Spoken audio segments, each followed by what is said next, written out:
ఇంతమంది రెడ్డిలను చూసి ఏం చెప్పాలో తెలియట్లేదు. ఎందుకంటే ఐఎమ్ సో ఎక్సైటెడ్. ఇంతమంది రెడ్డిలను చూస్తే ఏదో ఒక ఆనందం మనకు. ఎందుకంటే మొత్తం మన పవర్ అంతా కలిపితే ఇక్కడ కూర్చొని ఉండేవాళ్ళది ఈ దేశాన్ని నెక్స్ట్ సెంచరీకి తీసుకెళ్లే అంత పవర్ ఉంది మనకి ఇక్కడ. ఓకే, సో ఆయన 4 మాటలు చెప్దామని ముందుగా నేను చెప్పాల్సింది, ఆ వరాహ స్వామిని పెట్టుకున్నారు కదా ఆ కాలంలో, ఇది ఎంత ఇంపార్టెంట్ అని చెప్తున్నాను. ఇప్పుడు మనకి ముందు చూపు ఉంది అనే దానికి ఇది నిదర్శనం అన్నమాట. ఏంటంటే ఇప్పుడు మనిషి లైఫ్ని మనము 150 ఏళ్ళ దాకా తీసుకెళ్తున్నాము. మనం ఎవ్వరు 150 ఇయర్స్కి ముందు చావునక్కర్లేదు. ఈ టెక్నాలజీ వస్తూ ఉంది. ఎందుకంటే ఇందులో సీక్రెట్ ఏంటంటే మన దేహంలో ఉండే పార్ట్లు ఉన్నాయి కదా, కిడ్నీస్ కానీ లివర్ కానీ ఏదైనా పార్ట్స్ ఉన్నవి, మొత్తం మనకన్నా ఒక 5 నుంచి 10 సంవత్సరాలు ఓల్డ్ అయి ఉంటాయి. మనకు 10 ఏళ్ళు అయితే మనలో ఉండే బాడీ పార్ట్లు ఒక 10 ఇయర్స్ దాకా ఓల్డ్ అయి ఉంటాయి. ఇప్పుడు ఏం చేస్తున్నామంటే దాన్ని రీప్లేస్ చేయడం. ఎప్పుడు వీక్ అయితే, మీ కిడ్నీ వీక్ అయితే ఆ కిడ్నీని ఈ పంది నుంచి తీసి ఆ కిడ్నీని దీనికి అటాచ్ చేస్తాం. సో ఇమాజిన్, అందుకని నెక్స్ట్ టైం మీకు బిడ్డ పుట్టింది రోజు ఒక పందిని కొనుక్కోవాలి మీరు. ఓకే, మనకి ఇంకా మన కులదైవము వరాహ స్వామి కావాలి. ఇది ఎందుకంటే మనకు లైఫ్ ఇచ్చేది వరాహ స్వామి. అందుకని ఇప్పుడు అప్పుడేనే హార్ట్ని రీప్లేస్ చేశారు. వాడు 6 నెలలు 7 నెలలు ఇంకా బతికే ఉన్నాడు అమెరికాలో. ఏ పార్ట్ మనకు కావాలన్నా మన స్టెమ్ సెల్స్ దానికి వేసేసి అలాంటి పార్ట్ అక్కడేనే డెవలప్ చేసేసి దాన్ని ట్రాన్స్ప్లాంట్ చేసుకుంటే ఫెంటాస్టిక్గా బతుకుతాం. అందుకని నేను చెప్పేది ఏంటంటే, మోస్ట్లీ నాకు ఛాన్స్ ఉందేమో 150 సంవత్సరాలు బతికేది తెలీదు. కానీ ఇప్పుడు కుర్రవాళ్ళంతాను గ్యారంటీగా వాళ్ళు 150 ఇయర్స్ ఉంటారు. ఇంకా మన ఇంట్లో వెళ్ళి నరసింహస్వామి, ఈశ్వరుడు, దీని పక్కల వరాహ స్వామిది ఫోటో పెట్టుకోండి ప్లీజ్. అది మన రెడ్ల సింబల్ అని ఇప్పుడు తెలిసింది. నాకు చాలా గర్వం వేసింది. ఎంత ఫ్యూచర్ అండి విజన్ మనకు. Okay, let me come back to today's topic. నాకు ఈ మధ్యన ఏమి అనిపిస్తుందంటే, మన దేశము ఈ ఉంటుంది కదా సింహం, అలాంటిది మన దేశం. నిద్రపోతుంది ఈ సింహం. ఈ సింహాన్ని లేపి ఎక్కడికి తీసుకెళ్ళాలంటే నాకు ఒక డ్రీము. ఇంకా 2047 2047కి 100 సంవత్సరాలు అవుతుంది మనకి ఇదొచ్చి స్వతంత్రము. ఆ రోజుకి నాకు ఒక ఆశ ఉంది, ఇండియాని సూపర్ పవర్గా చూడాలి. ఓకే, ఎందుకంటే ఇప్పుడు చైనా సూపర్ పవర్గా వెళ్ళడానికి ప్రయత్నిస్తూ ఉంది. దాన్ని ఆపే శక్తి అంతా ఉండేది ఇండియా దేశానికి, ఒకే దేశంకి ఉంది. ఎందుకంటే మనలో ఇంటెలిజెన్స్ ఉంది, దానికి జతగా రెడ్డీస్ ఉన్నాము. ఓకే, ఇప్పుడు కొంచెం ఏమైందంటే మనకి దారి తప్పాము. రెడ్లు అటు ఇటు అంతా తిరిగి వచ్చేసి దెబ్బలాడుతూ ఫైట్ చేసుకుంటూ దిగజారిపోయి మనం కొంచెం దారి తప్పామన్నమాట.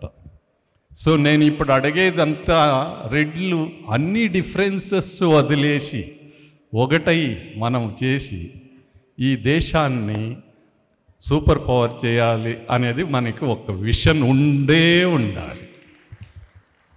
నేను ఈ స్టేట్మెంట్ ఇస్తే చాలదు కదా, దాన్ని ఎలా చేయాలని చెప్తాను. మనం రెడ్డీసు ఈ మధ్యన ఏమైంది, రియల్ ఎస్టేట్ అని, ఇండస్ట్రీస్ అని అలా వెళ్తున్నాము. అగ్రికల్చర్ మనకి సపోర్ట్ చేయట్లేదు. సో నాకు ఎగ్జాంపుల్గా ఇజ్రాయెల్ని తీసుకొని మనం మొత్తం నెక్స్ట్ జనరేషన్ని నాలెడ్జ్ ఎకానమీకి షిఫ్ట్ చేద్దాం. అంటే మనకి ఇంకా మన వెల్త్, మన ఆస్తిలంతా మన పిల్లల జ్ఞానంలోనే రావాలి. అంటే నాలెడ్జ్ ఎకానమీకి.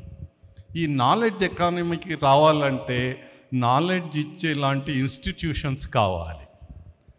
ఇండియాలో ఉన్నాయి, కానీ మంచి ఇన్స్టిట్యూషన్లో మనకి సీట్లు రావు మన పిల్లలకి. ఎందుకంటే చెప్తాను, నేను ఎడ్యుకేషన్లో 50 సంవత్సరాలు పనిచేశాను.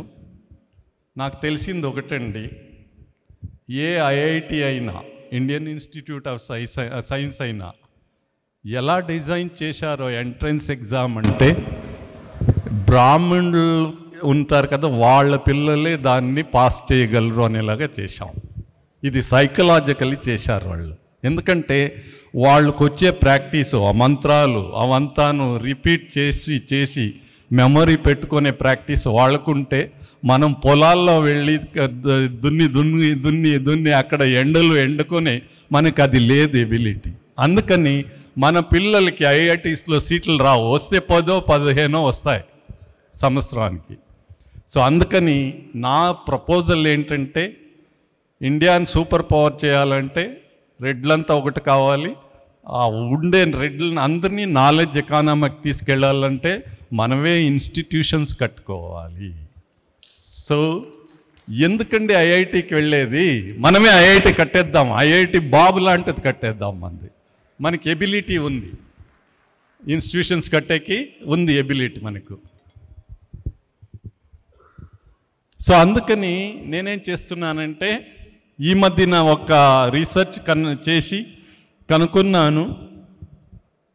రెడ్లు అంటే రాష్ట్రకూట్లు అనేది నాకు తేలిపోయింది. మొత్తం ఈ ప్రపంచంలో 4వ మోస్ట్ పవర్ఫుల్ ఎంపైర్ ఉండింది రాష్ట్రకూట ఎంపైర్ అండి. ఓకే, అలాంటి రాష్ట్రకూట్లు మొత్తం అంతా రెడ్లే. అందుకని ఇప్పుడు ఏం చేయాలంటే, మన రెడ్డీస్ అందరినీ all India up to Kashmir దాకా రెడ్డీస్ ఉన్నారు మన వాళ్ళు. రాజస్థాన్లో రాథోడ్లు అంటారు, బీహార్ యూపీలో కుర్మీస్ అంటారు. మీకు తెలిసినో తెలీదో, బీహార్ చీఫ్ మినిస్టర్ మన రెడ్డి, అప్పటమైన రెడ్డి వాడు, నితీష్ కుమార్. ఓకే, తర్వాత బీజేపీ దీంట్లో గుజరాత్లో ఉండే పటేళ్ళంతా మన రెడ్లే. సో ఇప్పుడు మనం చేయాల్సిండేది, అందుకనే ఒక గ్రూప్ నేను స్టార్ట్ చేశాను. ఏంటంటే భారతీయ రాష్ట్రకూట జనతా పరివార్ అని ఒకటి చేసుకొని మనం అందరూ రెడ్లైపోతే, అందరూ వాళ్ళని కలుపుకుంటే అప్పుడు మనకు తిరగలేదు. ఢిల్లీలో ప్రైమ్ మినిస్టర్షిప్, రెడ్ ఫోర్ట్లో ఫ్లాగ్ వేసేది మనవాడే కావాలి. ఓకే, ఈ పవర్ తీసుకొని దేశాన్ని ముందు నడపాలంటే మనకి ఇది కావాలి. ఇది రావాలంటే మనం ఎడ్యుకేషనల్ ఇన్స్టిట్యూషన్స్ కట్టి మన పిల్లలు సైంటిస్టులు కావాలి, లాయర్లు కావాలి, అన్ని చోట్ల మన వాళ్ళు ఉండాలి. ఉన్నప్పుడు మరీ చెప్తాను నేను, మనం జాతి గురించి మాట్లాడట్లేదు, దేశం గురించి. ఆ దేశాన్ని సూపర్ పవర్ చేయడానికి మనది ప్రయత్నము. ఇది అందరూ ఇది మనసులో పెట్టుకోండి. మనం మన రెడ్లే పెరగాలి అని కాదు, రెడ్లు ఎందుకు పెరగాలంటే దేశాన్ని ముందుకు తీసుకెళ్ళాలి. అందుకని ఫస్ట్ మనం చేయాల్సిండేది రాష్ట్రకూట ఒక ఇన్స్టిట్యూట్ ఆఫ్ టెక్నాలజీ అని 4 ప్లాన్ చేస్తున్నాను. ఒకటి కర్ణాటకలో వస్తుంది, అది అయిన తర్వాత ఆంధ్ర, తెలంగాణ, తర్వాత తమిళనాడు. ఇవి వచ్చేస్తే అప్పుడు ఐఐటికి వెళ్ళే కుర్రాళ్ళు అందరూ మన ఇన్స్టిట్యూట్కి రావాలి. ఓకే, అందులో ఏంటంటే 60% రెడ్ల పిల్లలకు పెట్టుకుందాం దాంట్లో. ఓకే, 40% బయట వాళ్ళకి. ఎందుకంటే రెడ్డి ఒక్కడే ఎప్పుడూ తిండు కదా, వాడు ఉండిన చోటు పంచుకునేది మనకి క్యారెక్టరే కదా మంది. అందుకని మన సీట్లును 40% వేరే వాళ్ళకి ఇచ్చేద్దాం. చేసేస్తే సార్ ఈ దేశంకి మనం ఒక్కరే ముక్తి కలిగించగలం. అందుకని మనం పవర్ఫుల్ కావాలి, దేశం కోసంగా పవర్ఫుల్ కావాలి. అది అయిన తర్వాత ఏం చేయాలంటే, మనము ఇప్పుడు ఎలా అవుతా ఉంది అంటే, రియలీ ఈ దేశాన్ని చేయాలంటే ఒక్క ప్లాన్ ఉంది మాది. 2047కి చేయాలంటే మేము ఒక్కటే ఆల్రెడీ నేను అందులో ఇన్వాల్వ్ అయ్యాను, సీక్రెట్గా జరుగుతుంది. ఎంత బడ్జెట్ మాది ఉంది అంటే 2.5 లక్ష కోట్లు అన్నమాట. ఆ బడ్జెట్తో మన దేశాన్ని తీసుకెళ్తున్నాం. ఎక్కడికి వెళ్తుంది ఇది అంటే 11 దేశాల్లో 14 న్యూక్లియర్ పవర్ ప్లాంట్లు మనమే కడతామన్నమాట. కట్టేసి ఈ ఇండియాలో పవర్ షార్టేజ్ ఉండకూడదు అన్నమాట. అందుకని ఇవంతా సో ఇలాగా ఈ దేశం కట్టాలంటే ఫార్చునేట్లీ నన్ను దానికి ప్రెసిడెంట్గా అవ్వమని అడిగారు. అవి డిస్కషన్స్ అవుతున్నాయి.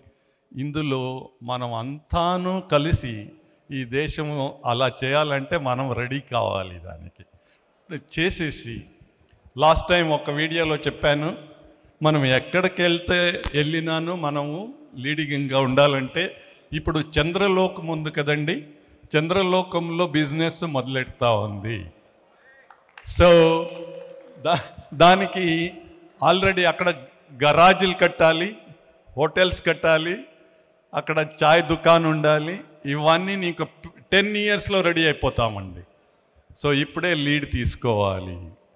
లీడ్ తీసుకొనాలంటే మన పిల్లలు ఇండస్ట్రీస్ కట్టుకొని రెడీ చేసుకోవాలి. ఎందుకంటే అక్కడ వెళ్ళాలంటే రాకెట్లు కట్టాలి, ఇవన్నీ చేయాలి. సో దీనికి అంతా ఎడ్యుకేషన్నే అండి. ఎడ్యుకేషన్ చేసి మనం రియల్లీ మన దేశాన్ని, మన కమ్యూనిటీని ఎలా తీసుకెళ్ళాలంటే, ఇంకొకటి నాకు ఒక ఆశ ఉంది, ఎందుకంటే టైం లేదు. లాస్ట్ ఆశ ఏమంటే, నెక్స్ట్ ఎలక్షన్ ఉంది కదా, అమెరికన్ ప్రెసిడెంట్ ఎలక్షన్, ఇంకో 2 years ఏదో ఉంది. ఆ పిచ్చివాడు ట్రంప్ ఉన్నాడు కదా, వాడిని తీస్తారు. ఆ ఎలక్షన్లో ఒక్క రెడ్డి అయినాను ఎలక్షన్లో కంటెస్ట్ చేయాలి. ఓకే, ఇది ఇన్ఫ్యాక్ట్ ఇండియాలో ప్రైమ్ మినిస్టర్ అయ్యేదానికన్నా ప్రెసిడెంట్ అయ్యేది ఈజీ అమెరికాలో. కానీ డబ్బు కావాలి, అమెరికాలో డబ్బు ఉండేవాడే నెగ్గుతాడు. అందుకని మనం ఏం చేద్దామంటే, మన సంఘాల వల్ల ఎవరికి ఇష్టం వస్తే అది ఒక ఫండ్ ఆర్గనైజ్ చేద్దాము, ఎలక్షన్ ఫండ్ అని అమెరికన్ ప్రెసిడెంట్కి సంఘంలో. ఇప్పుడు గోపాల్ రెడ్డి గారే ఓపెన్ చేయొచ్చు. అందులోకి మంత్లీ $5 దాంట్లోకి పడేద్దామండి, దక్షిణ వేద్దాం. మనం కామన్ మ్యాన్ వేసేస్తే ఇంకా 2 సంవత్సరాల్లో $100 million వస్తుంది అందులో. దాన్ని పెట్టేసి మనమే ఎవరో ఒకరు వెళ్ళి అక్కడ కంటెస్ట్ చేసేద్దామండి. ఓకే, సో ఇది డ్రీమ్ మంది. ఇండియాలో ప్రైమ్ మినిస్టర్ మనం కావాలి, అమెరికన్ ప్రెసిడెంట్ మనం కావాలి, అన్ని ఇండస్ట్రీస్ అందులోనూ మనం లీడింగ్ ఉండి ఫైనల్గా ఇండియాని సూపర్ పవర్ చేసి పెట్టాలి. 2047లో చైనా మన దగ్గరికి రావాలంటే భయపడాలి మన సైడ్కి. ఇలాంటి గోల్స్ పెట్టుకొని ముందుకెళ్ళేటప్పుడు మనం ఈ చిన్న గొడవల్లో ఉండం, పెద్ద గొడవ దీంట్లో ఎయిమ్స్లో ఉంటాము. ఇంత మాటలు చెప్పడానికి నాకు అవకాశం ఇచ్చారు కదా, మీకు చాలా థ్యాంక్స్. గోపాల్ రెడ్డి గారు చేసిన ప్రయత్నం చాలా బాగుంది. ఇది ఇలాగే కొనసాగాలి, చేసి మనమంతా ఒకటైపోవాలి. మన కాశ్మీర్లో మన ఒక్క బిడ్డ ఏడుస్తూ ఉంది రెడ్డిది అంటే మనం ఇక్కడ ఏడవాలి, అది కనెక్షన్ రావాలి. మనమంతా ఒకటే అనేది ఒకటి. ఈ మాటలు చెప్తూ థ్యాంక్స్ అండి. Thank you very much.